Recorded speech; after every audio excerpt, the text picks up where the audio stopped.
The Mauritanian. We continue with our notes on the best films of last year, and this is one of them. As in, it is one of the favorites to win nominations for Oscars, although it is not, I think, in the top 10 on the variety side, but it is among the first 20.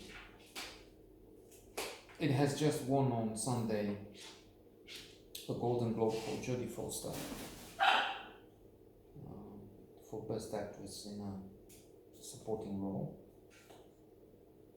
and Tahar Rahim as Mohamedou Ould Slahi was nominated for a Golden Globe for Best Actor in a Leading Role.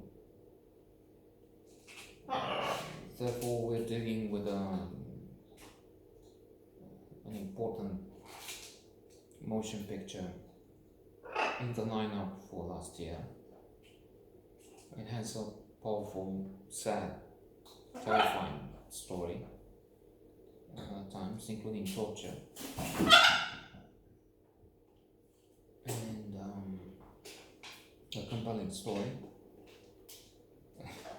Trying to joke a little, I was thinking that Tahar Rahim, a brilliant artist indeed, he's specializing in roles that get him a lot of recognition, but in prison he was outstanding, phenomenal in a film that has stayed with me and surely with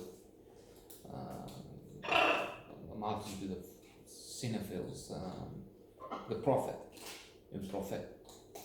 wherein he is also in jail. True, that jail is a bit more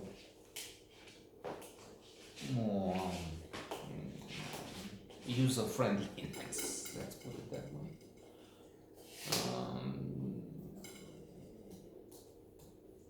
Than Guantanamo, but still, in a way, a similar narrative. So what happens here is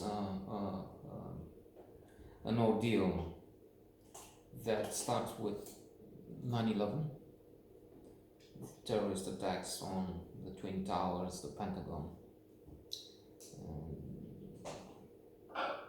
There's United 93, which was targeting Congress apparently. And in the aftermath, America has tried to get to all those involved in recruiting, training, financing the terrorists. And they were sure that the Mauritanian, Mohamedou, is one of them.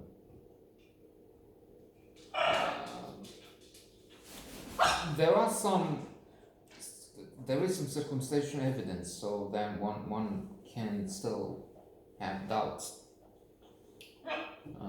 But then there is a crucial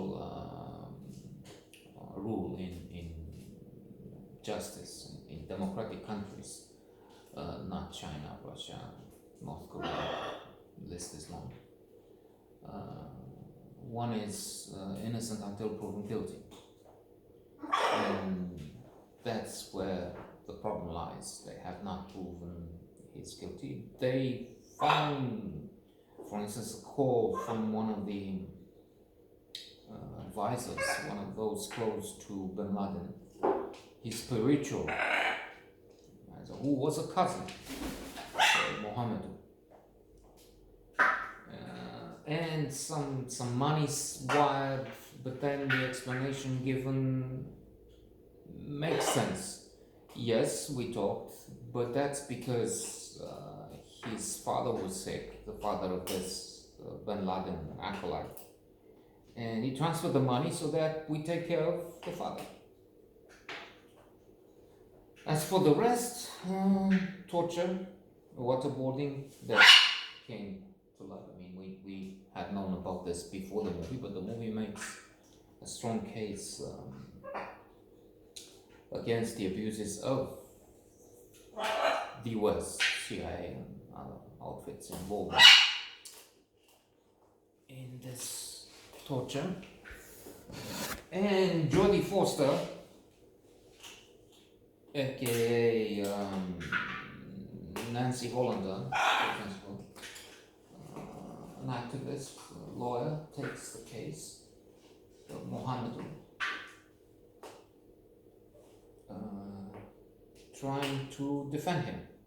He stays for many years in prison without a charge. Indeed, I think we learn at the end, spoiler alert here, that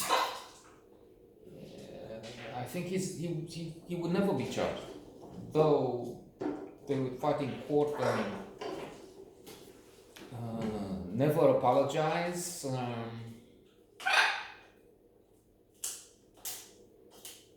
Never admit to anything, even if his confession appears to have been extracted, so to say, with torture again, threats that psychological and physical, that they would take his mother to Guantanamo and she would be raped by other detainees.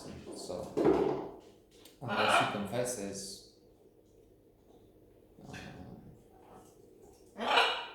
his family would suffer. Benedict Cumberbatch, I've seen him listed as one of the producers. Is Stuart Couch, the one who is supposed to get a conviction, to get the death penalty for the Mauritanian. But throughout the process, at one point he sees that the confessions were the result of illegal techniques, unconstitutional acts, and so he refuses to go along, having his boss call him a traitor and other things, other insults. He is called the Mauritanian by a colleague that he never has a chance to see, but they talk through the fence at Guantanamo. That fellow is from Marseille and he would commit suicide at one point.